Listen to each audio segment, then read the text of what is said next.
This is Musashino Athletic Stadium in Mitaka, Western Tokyo, the home of Tokyo Musashino City, ahead of their JFL game against Iwaki FC. So this time last year, you could have said pretty safely that Musashino City would be in the J.League quite soon because they had a J.League license, they were in the top 4, and they were meeting all of the requirements to gain access to the professional leagues in Japan. But towards the end of last season, they announced that they would not be pursuing the J.League promotion, even though they could have qualified. They were getting up to almost 4,000 fans for home games, so they were meeting the attendance requirements, but they decided not to go for it. They cited organisational issues, which I think was kind of issues with accommodating the spectators in the stadium. And then earlier this year, they made a really big announcement that they were giving up their 100-year plan status. So in Japan, if you're a non-league team in Japan, if you want to go into the J-League, you have to get this 100-year plan status, which is like a roadmap that you follow to get into the J-League. Clubs that wish to join the J-League must acquire J-League 100-year plan club status. Numerous requirements must be met to attain this status. Some of the key points are that the club must be a public corporation or NPO devoted solely to football. Their home stadium must be in the proposed hometown. The club must play in the JFL, regional or prefectural leagues, and they must have an active aim of reaching the J-League. Clubs must also have an organised youth system that has existed for at least 1 year. Once a club has attained 100-year status, the next step is to gain promotion to the J-League. To join J3, teams must have a stadium with a capacity of at least 5,000. Average attendance must be at least 2,000, and the annual revenue of the club must be at least 150 million yen. Then finally, the club must finish in the top 4 of the JFL. There are currently 9 teams that hold 100-year plan status. They are Nara Club, Rainier Aomori, Tegavajaro Miyazaki, Tochigi City, FC Osaka, Virtien Mie, Iwaki FC, Vons Ichihara, and Nankatsu SC. As you can see, 3 of these teams are below the JFL. Tochigi City and Vons Ichihara play in the Kanto Soccer League Division 1, which is the 5th tier of Japanese football, while Nankatsu SC play in Tokyo League Division 1, which is a regional league and the 7th tier of the Japanese football pyramid. However, all of these teams have acquired 100-year plan status and are all actively aiming to join the J-League. All 6 of the JFL teams to hold 100-year plan status also hold J3 licenses, which means if any of these clubs finish in the top 4, they are theoretically able to gain promotion to the J-League next season. But Musashino City have withdrawn from that, so they will not be going for promotion to the J-League anytime soon. So yeah, it's quite sad they won't be going to the J-League anytime soon. They'll be going back to their corporate name because one of the J-League requirements is that you give up your corporate identity. But as they have no intention of going to the J-League anymore, they will give up the local name they have, which is Tokyo Musashino City. Musashino is this general area of Tokyo. So they'll take on the name of Yokogawa, which is their parent company. They'll become, I think, Yokogawa Sports Club or something along those lines. They may keep Musashino in the name, but the name will change because of this, sort of change of ambition, basically. So basically, it's a financial decision, I think. The club said that when they made the announcement earlier this year, which is a shame because in Tokyo there's only 3 J-League teams, FC Tokyo, Tokyo Verdy, and Machida Zelfia. So this would have been a nice club to go into J3. I think they had the fan base, as they had like 4,000 fans here last season. So it could have worked, I think. It's a shame that it didn't, and I think the COVID situation really put paid to their plans ultimately. But you never know, maybe in the future they can try again, but yeah, it's a real shame. So before this season, Musashino City were pretty strong. They finished 6th in 2018, 4th last year, which would have been enough for promotion had they gone for it. But this year they're currently 14th out of 16, so obviously the change of plans has affected the playing squad too. So they've slipped down the order quite a lot, which is also sad to see. but still looks like a really nice place to watch football. Very community based, of course, but really nice stadium as well, and a beautiful day. It's absolutely perfect. I'm sat like under the shade of a tree. It's warm despite being, what month is it now? October? Yeah, end of October. But really nice, really beautiful place to watch football. But today's opposition is also a really interesting team. It's Iwaki FC. Iwaki FC were only founded in 2012, but they've already reached the JFL, and they're on course to reach the J.League quite soon. Probably not next season because they're currently 9th in the league, and I'm not sure about the attendance situation and all that sort of thing. But yeah, really ambitious club, definitely going to be in J.League fairly soon. So it's really loud because it's right underneath the speaker, which is not ideal. But yeah, Iwaki FC were founded by the Dome Corporation, who are the supplier of Under Armour in Japan. So Iwaki FC have a really cool Under Armour kit, which looks absolutely brilliant. Very stylish club. I think the image and everything is really cool. And from 2015 until earlier this year, they didn't lose a single game. So what's that, like 5 years without losing a game? So they absolutely destroyed the regional leagues. But JFL has been a bit of a step up. So I think this is the first year in their history that they haven't absolutely dominated the league. So yeah, they finally sort of reached a level where they're now at a competitive level with other teams. But I expect next few seasons they're gonna, yeah, be up top of the JFL and then in the J-League very soon. And Iwaki is in Fukushima Prefecture, obviously a part of the country that was very heavily affected by the 2011 earthquake and tsunami. So this team is really good for the local community. They try to bring through a lot of young players. They've got a really state-of-the-art home stadium and training facility. So yeah, I think it's a really good thing for that part of Japan to have this kind of ambitious club that's going to go for the J-League. It can only bring good things to that region. So yeah, I think it's really exciting. And I expect today they're probably going to win this match because Musashino City are having a pretty poor year. Iwaki FC are very strong. So yeah, I'm going to go for my prediction for today. I'm going to say Iwaki FC to win this game 3-0. If you want to find out more about Tokyo Musashino City and Iwaki FC, please visit lostinfootballjapan.com, where you can find club profiles for both of these teams and all the other teams in the JFL and the J-League. Each club profile features club history, honours, player data, and much more.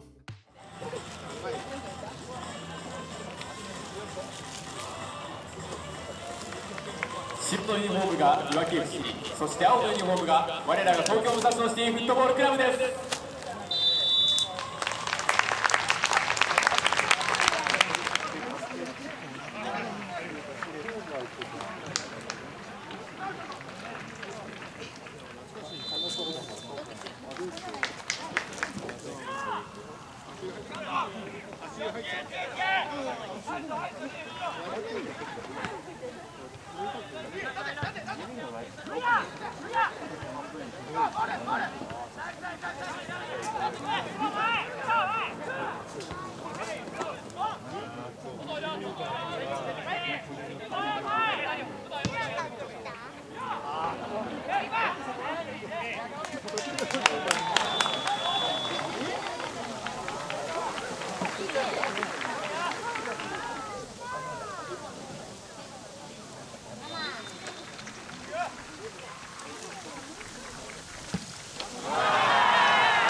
なんかあいつフォワードが来てなんかボランまで入れて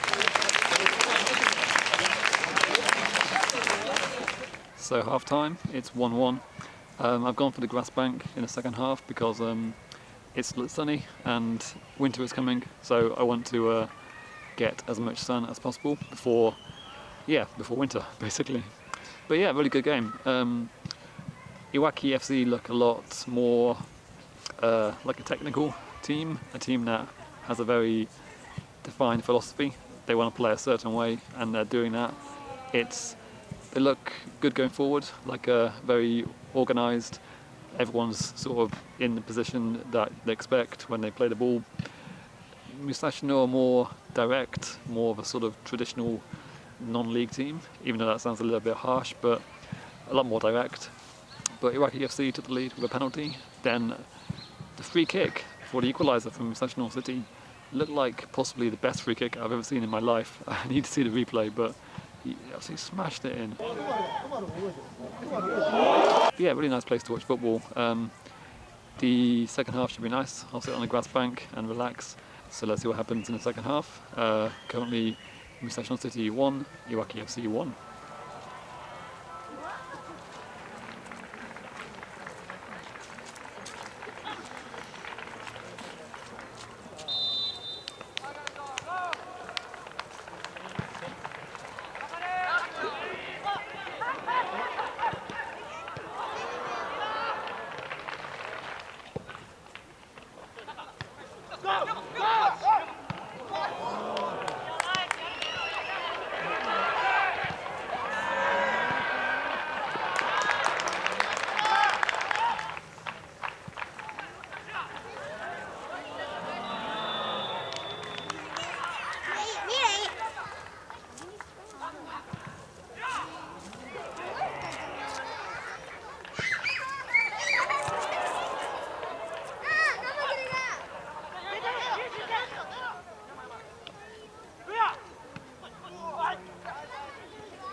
Okay, so thank you for watching. That was the Tokyo Musashino City experience, and I put on my Tokyo Musashino City shirt for this outro.